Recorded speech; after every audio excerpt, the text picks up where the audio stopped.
ESPN, according to The Athletic, is open to paying the SEC more money if the SEC agrees to go to a 9-game schedule like the Big Ten has. The sources said ESPN is willing to pay in the range of $50 to $80 million more annually on top of its current deal to allow for the SEC to go to a 9-game schedule. There have been many hangups on a 9-game schedule. This is a way they think they could get around it. I'm going to give you a hot take. As a fan, I want a 9-game schedule. As someone who supports college football, I think a 9-game schedule is good for the sport.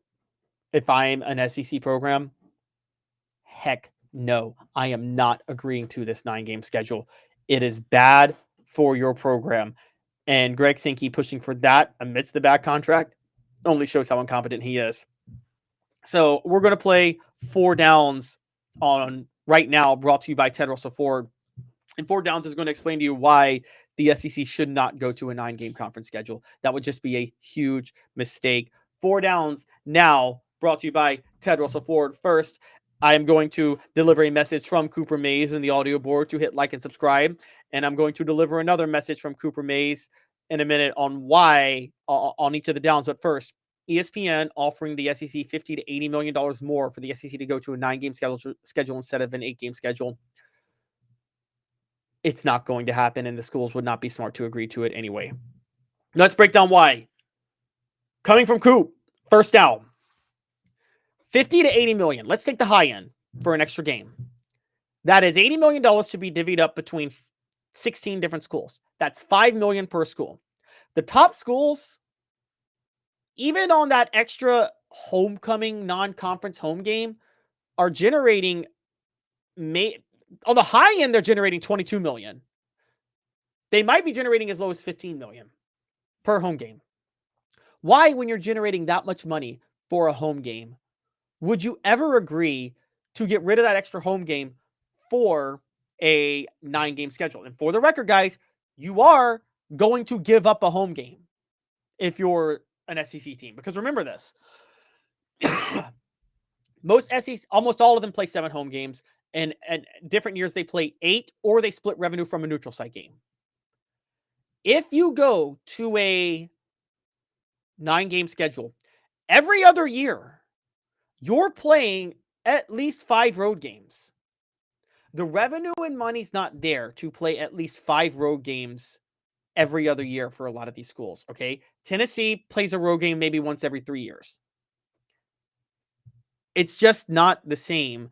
And in many cases, you might be playing 6 road games if you play a non-conference game. What if you play a neutral site non-conference game? You have to do 2 for 1s. You have to do 1 for 1 sometimes. So you're going to play a game away from home. You're effectively, I would say every SEC team mathematically would lose a home game every 2 years out of this happening.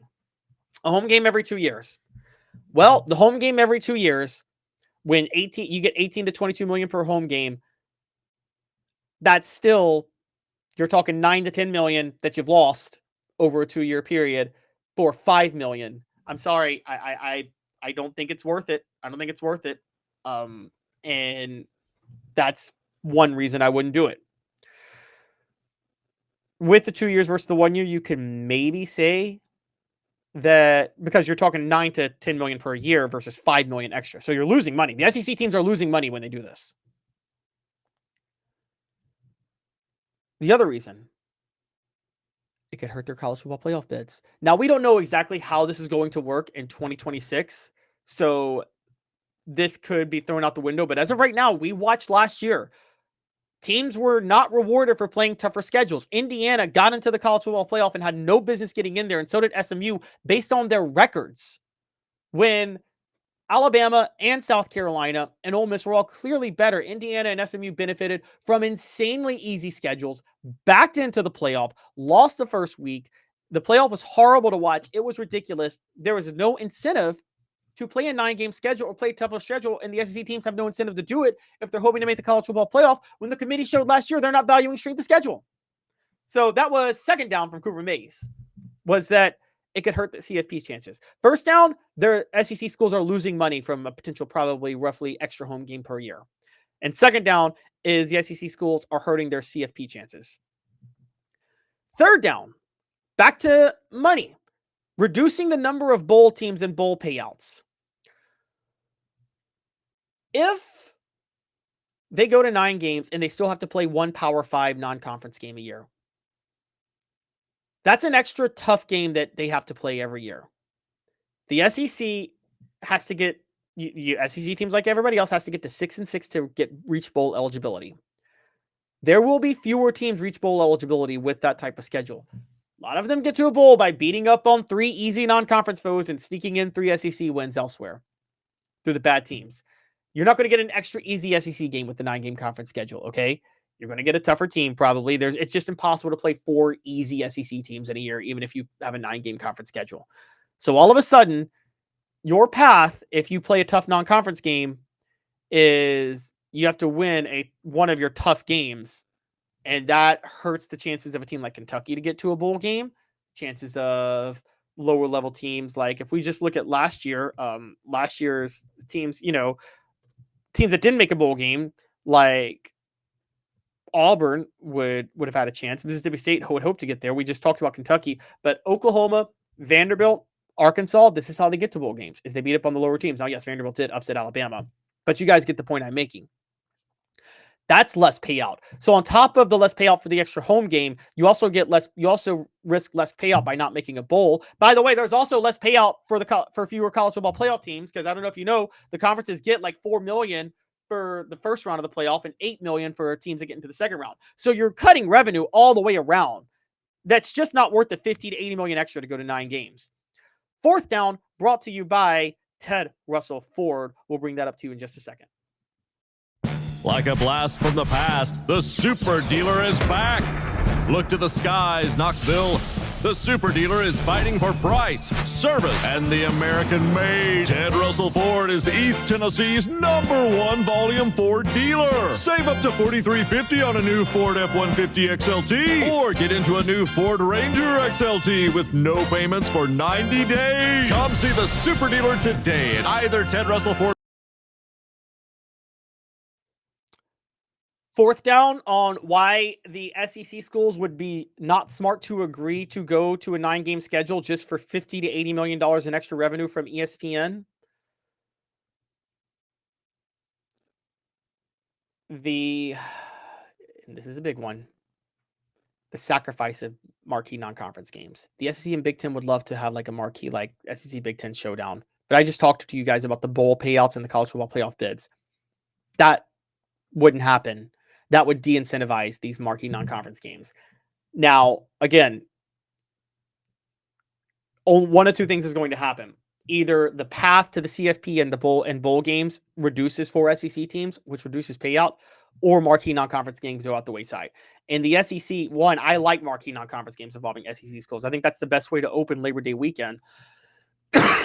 But more importantly than that, there are some very notable rivalries involving SEC schools and non-conference schools that are Power 5 programs that I don't want to see go away.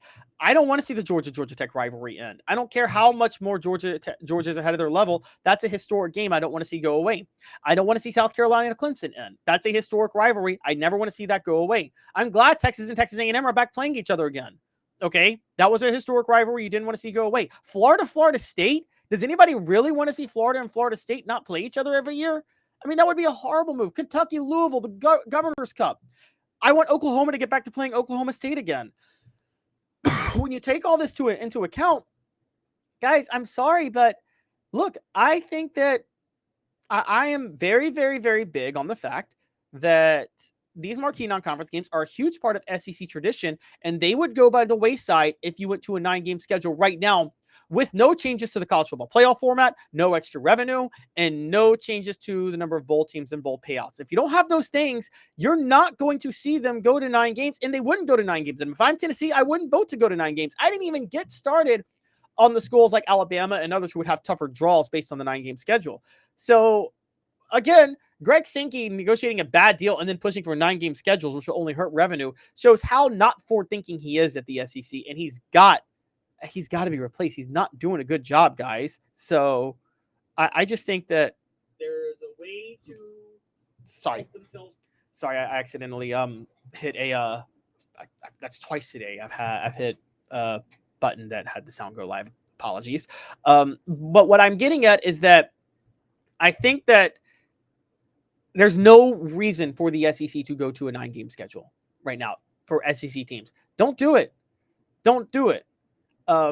So I think that in general, the money is too great to not go to a 9-game schedule. There's too much money lost, even with ESPN's $50 to $80 million in revenue. So I just wouldn't do it. Sorry. I don't think it's smart. This isn't going to fix the problem. They need to demand $300 million more from ESPN, quite honestly, per year. Let's go to $300 million more a year, then we'll talk. But until then, no.